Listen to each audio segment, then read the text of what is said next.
Good afternoon, ma'am. My name is Praful Bele and I'm from collegedunia.com. Very warm welcome to you on our interview series which is called Thoughts on Education, where we interview various dignitaries such as the owners, directors and deans of various universities and colleges. Before starting the interview, I would request you to kindly give a brief introduction of yourself and then we'll proceed ahead with the interview. Ma'am.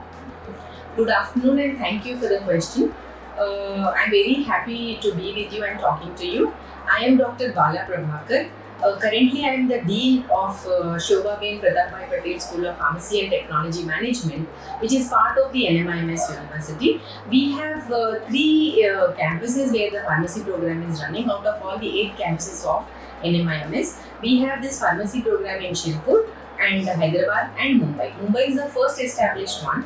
And coming to my introduction, I have been in the field of this academics for about 35 to 38 years and I have been associated with NMIMS from the year 2007 for the past 15 years. I have been associated with this organization. Prior to that, I was working with the AICTE and also I was working with the KM Kulkarni College of Pharmacy for a short time. I was working with SMBT Women's University and many other reputed organizations like that.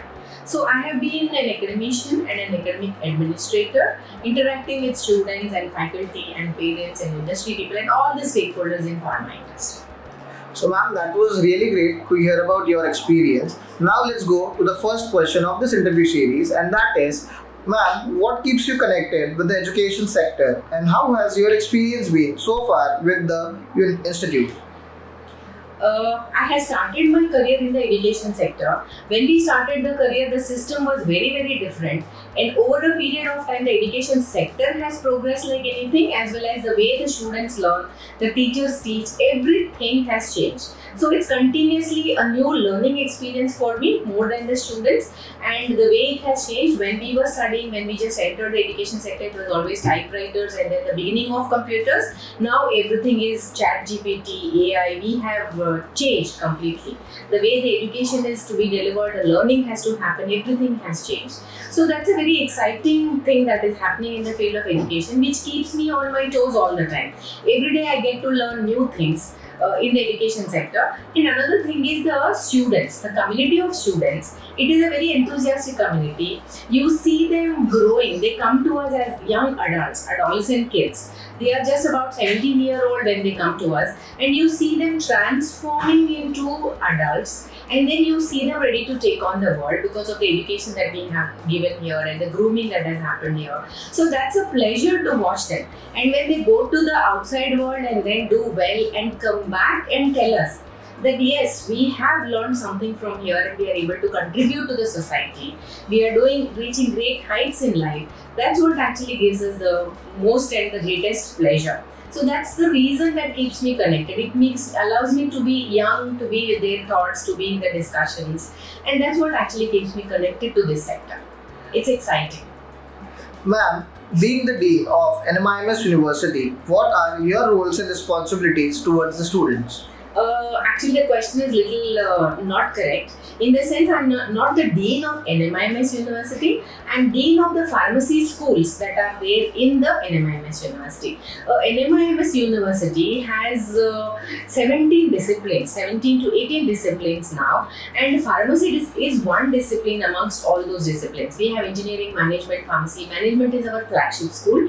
And we have so many other disciplines. So I am the Dean for the pharmacy discipline, which is having its branches at 3 campuses, that is Hyderabad, Mumbai and Shirpur. So as a Dean, my responsibility is once to interact with all the stakeholders, to understand their aspirations of the stakeholders and also to cater to the needs of the stakeholders, act as a go-between between the management, between the regulatory authorities, between the students and all the stakeholders.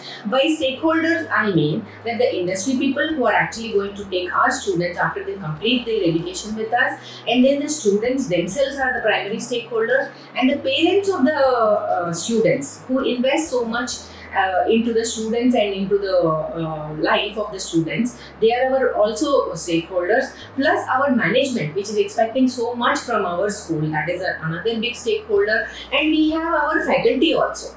The faculty who is coming here come with a lot of aspirations. It is a big brand, it is a good school, and how I can contribute, how I can take the school ahead.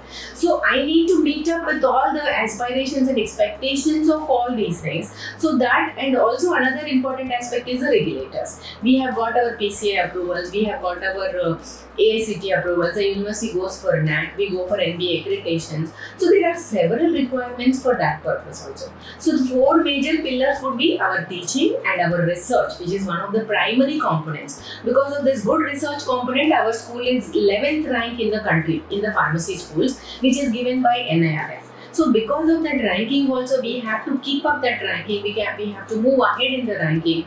A lot of research happens from the student community and from the faculty members also. So monitoring that research, supporting them, facilitating them all the things that they require, talking to the management, convincing them to facilitate the research and students' issues and everything that is related, infrastructure that is to be created, and interacting with the regulatory authorities as and when they come. And I also teach and do my own work. The research work also. I have PhD students, MPharm students, and I teach the regular classes by which I remain in connect with the students. I interact with the students on regular basis to understand their day-to-day difficulties and solve them. And then at the same time, I also interact with my faculty every week or fortnightly to understand their issues, address their problems. If at all, if there is a requirement, go to the management with their issues and get it resolved. And I should say that our management is very, very progressive and has been supporting without any interference and providing us with all the facilities to students also, to faculty also, as well as infrastructure. So these are all the day-to-day roles that I play in the institution, and these are all my responsibilities. So if you have any further questions in this, I can answer. Ma'am, how do you help your students to cope up with the competition being so high in the outside world? That's a very interesting question. The competition in the outside world is very, very high. Yes, that is true. The students and the parents, they come to this institution because they have heard good things about the institution. NMIMS itself is one of the top brands in the country. So the expectation of the student could be, the day they come in, they ask me, what is going to be my pay package, my salary. So that is one of the expectations. So the pay packages and the salaries will be actually depending upon the kind of knowledge that he has gained during his education system.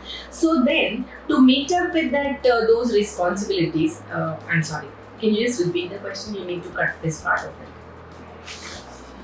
How do you help your students to cope up with the competition being so high in the outside world? Yeah, right. I lost track of it in between. I'm so sorry. So that's a very good question. To cope up with the competition in the outside world, which is very, very high, especially in the profession of pharma, there are about 1,000 to 1,200 colleges in the country, and lakhs of students are passing out every year in the country. So when the student comes here, he approaches us because of the ranking, because of the brand and all these things, and he expects good quality education. So to meet up with the expectations, what we have to do is we have to have good quality curriculum. So what is good quality curriculum? The one that is actually required by the industry, because in India, pharmacy education is more oriented towards the industry. And that is how India has become the hub of the world, pharmacy hub of the world. So to meet up and cope up with the expectations of the students as well as the recruiter who is the industry, we need to first put more importance on the curriculum. So that we do by creating the curriculum with the help of the industry. But at the same time, we have to also follow the regulator's requirement of the curriculum, that is the PCI curriculum. So what we do is we enhance the curriculum by about 15 to 20%, which is also the requirement of the university, and then provide that curriculum which is required by the industry to the students. And they also will get to practice on all the instrumentation that is being used in the industry. They do a lot of industry visits, and we call the industry personnel to come to the college and talk to the students all the time. And the students do their internships in the industry. So all of it will help them, and also we have the courses which are other than the curriculum, like articulation is required, universal education is required, universal human values kind of education is required, ethics is required. These are all not in the curriculum. Environment studies are required, and all these points or all these things which are not in the curriculum, those also we teach to the students. We do them in terms of grooming, in terms of etiquette, and every aspect to develop them into an all-rounded individual. So that is how we have a placement department also, which facilitates the placement, but placement depends upon totally the quality of the student and the knowledge he has gained. So we cannot promise that yes, this is going to be the package, but we train the student to meet up to the expectations of the industry. That is how we face the competition. We don't really think of the competition, actually, to tell you the truth. We do what we have to do in an excellent manner. That's it. Any suggestions you would like to give to the current youth and the aspiring students? Yes, definitely. The batches that I am seeing which are coming into the college for the past 1-2 years, they have come through the COVID pandemic. COVID pandemic has affected all of us in a very bad way, and the education has been impacted in a most severe manner, I should say. Yes, we have moved on to online education. The students had missed out on the laboratory, the experiential learning, and the fun that they would have in the classrooms, the learning that happens face to face, all that has missed out. So for that reason, they will have to put in extra efforts to match up to with the lost kind of qualities or a skill set that they had matched out. That is point number one. So you have to work hard to come at par with the rest of the world. And also there are so many new technologies that have been brought in. Because of this COVID pandemic, we have become digital. The pharma industry has become digitalized. Pharma digitalization is happening. Continuous manufacturing is happening in the pharma industry, and everybody is going towards machine learning, deep learning, and artificial intelligence. Artificial intelligence has become a part of our life. We are using it on day-to-day basis. So there are so many courses which are related to that, so many skills that are required for this particular purpose.